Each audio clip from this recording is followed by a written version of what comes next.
warahmatullahi wabarakatuh. Nama saya Sri Delvio Niki Abbas.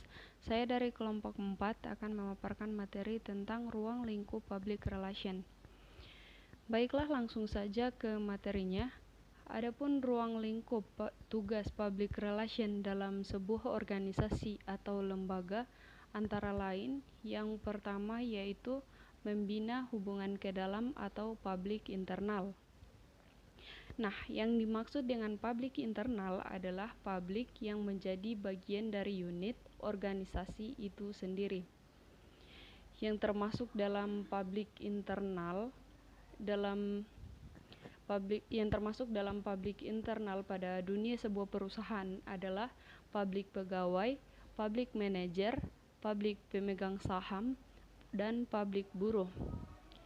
Sedangkan yang termasuk dalam publik internal pada lembaga pendidikan suatu universitas adalah publik pimpinan, publik fakultas, publik staf atau pegawai, publik yayasan, publik pengawas atau dewan penyantun, publik dosen, dan publik mahasiswa. Menurut Griswold, tujuan dibinanya hubungan dengan publik internal adalah mencapai karyawan yang mempunyai kegairahan kerja. Kemudian yang kedua yaitu membina hubungan keluar atau publik eksternal. Nah, yang dimaksud dengan publik eksternal adalah publik umum atau publik masyarakat. Publik eksternal pada suatu perusahaan adalah public pers, publik pemerintah, publik masyarakat sekitar, publik rekanan, publik pelanggan, publik konsumen, publik bidang pendidikan, dan publik umum. Sedangkan publik eksternal suatu lembaga pendidikan adalah publik pers, publik pemerintah, publik umum, publik alumni, publik pemberi dana pendidikan, publik bidang pendidikan.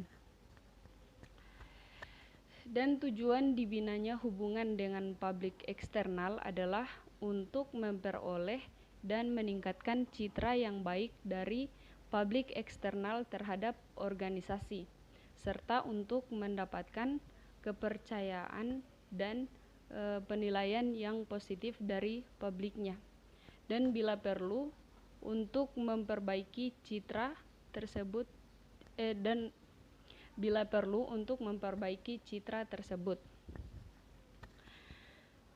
Kemudian pada dasarnya public relation berfungsi untuk menghubungkan publik dengan pihak-pihak yang berkepentingan di dalam suatu organisasi. Nah, peranan dari public relation dalam suatu organisasi dapat dibagi menjadi 3 kategori, antara lain yaitu sebagai penasihat ahli, sebagai fasilitator komunikasi, dan yang ketiga yaitu sebagai fasilitator proses pemecahan masalah. Nah, dari ketiga kategori peran relation tersebut di atas dapat disimpulkan bahwa seorang praktisi public relation harus menjadi manajer yang memiliki kemampuan manajerial dan memiliki kemampuan teknisi dalam berkomunikasi. Sekian, itulah pemaparan dari saya. Wassalamualaikum warahmatullahi wabarakatuh. Selanjutnya, D. Tugas public relation: mengevaluasi kekuatan dan kelemahan perusahaan, organisasi, baik perusahaan sendiri maupun perusahaan saingan, juga ancaman dan peluangnya. Yang kedua, memberi nasihat kepada pihak manajemen di semua tingkat, terutama mengenai perkembangan intern dan ekstern.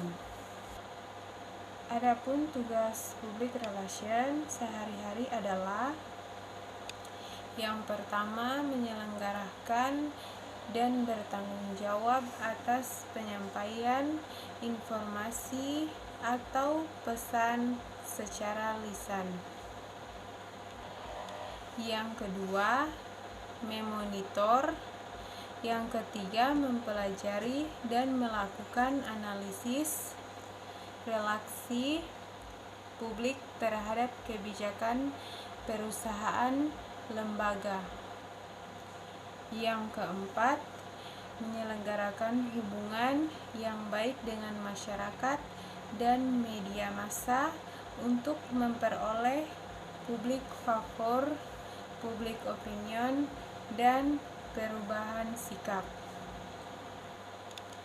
Menurut Dana Jajah, tugas dan tanggung jawab PR dalam suatu perubahan dikenal dengan sebutan potensi public relation. Datis adalah yang pertama, mencari atau menyeleksi karyawan. Yang kedua, mengkoordinir hubungan dengan media cetakan dan media. Yang ketiga, mengkoordinir aktivitas dengan anggota legislatif. Yang keempat, mengarang musik interaksi dengan masyarakat. Yang kelima, memanage hubungan dengan masyarakat pemodal.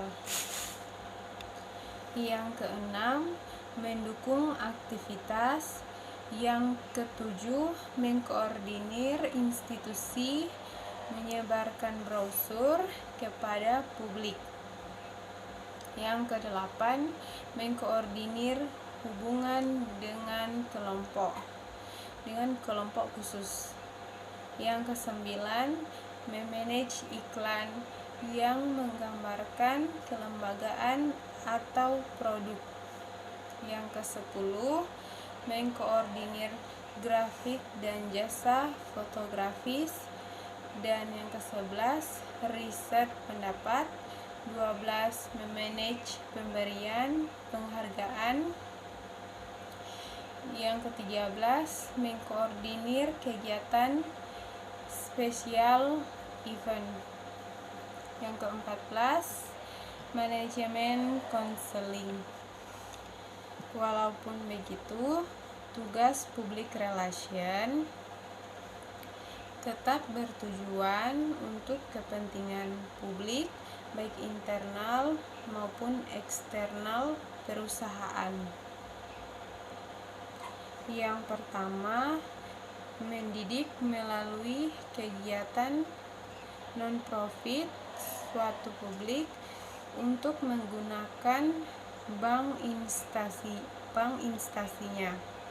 Yang kedua, mengadakan usaha untuk mengatasi salah paham antara instasi dengan publik.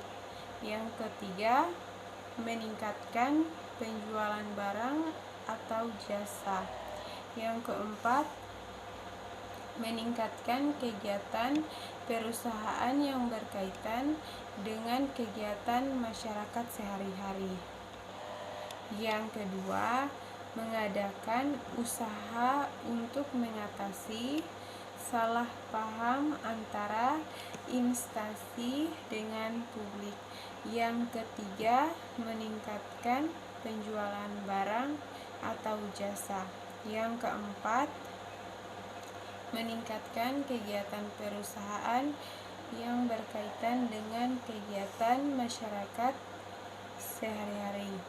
Yang kelima, mendidik dan meningkatkan tuntutan serta kebutuhan masyarakat akan barang dan jasa yang dihasilkan oleh perusahaan. Yang keenam, perkenalkan, nama saya Umar Ismail dari kelompok 4. Saya akan mempresentasikan materi tentang strategi public relation atau yang sering kita kenal dengan humas. Jadi sebelum masuk kepada pembahasan materi, saya akan menjelaskan sedikit tentang pengertian dari hubungan masyarakat itu sendiri. Jadi yang pertama, humas merupakan upaya terencana untuk mempengaruhi opini melalui kinerja tanggung jawab sosial dan dapat diterima berdasarkan komunikasi dua arah yang saling memuaskan. Adapun menurut para ahli, humas didefinisikan sebagai usaha mendorong masyarakat untuk memiliki niat baik terhadap seseorang, perusahaan, atau lembaga.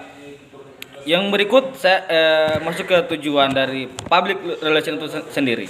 Jadi tujuan dari public relation ialah mengembangkan hubungan yang harmonis dengan pihak yang lain, yakni masyarakat umum, serta untuk menciptakan, membina, dan memelihara sikap budi yang menyenangkan bagi lembaga atau organisasi di satu pihak dengan publik yang lain, melalui komunikasi yang harmonis dan timbal balik. Adapun ciri-ciri masyarakat atau humas, yang pertama ialah komunikasi yang dilancarkan berlangsung dua arah secara timbal balik. Yang kedua, yang dilakukan secara terdiri atas penyebaran informasi atau kegiatan persuasi dan pengkajian pendapat umum. Yang ketiga, tujuan yang hendak dicapai adalah tujuan organisasi di tempat humas itu sendiri. Yang keempat, sasaran yang tujuh ialah khalayak di dalam organisasi dan khalayak di luar organisasi atau masyarakat luas. Yang kelima ialah efek yang diharapkan adalah terbinanya hubungan harmonis antara organisasi dan khalayak. Adapun tugas atau kegiatan humas ialah mendukung tercapainya tujuan organisasi untuk dikejar dan dilaksanakan oleh seluruh insan organisasi yang bersangkutan melalui dari pimpinan tertinggi sampai bawahan terendah. Adapun fungsi humas, yang pertama menunjang kegiatan manajemen dalam mencapai tujuan organisasi. Yang kedua, membina hubungan masyarakat yang harmonis antara organisasi dengan publik intern maupun publik ekstern. Yang ketiga, menciptakan kombinasi dua arah dengan penyebaran publik informasi dan organisasi kepada publik, menyalurkan opini dan menyalurkan opini publik. Yang keempat ialah melayani publik dengan menasihati pimpinan organisasi dengan kepentingan umum. Nah, kita masuk kepada peran humas. Adapun peran humas yang pertama itu penasihat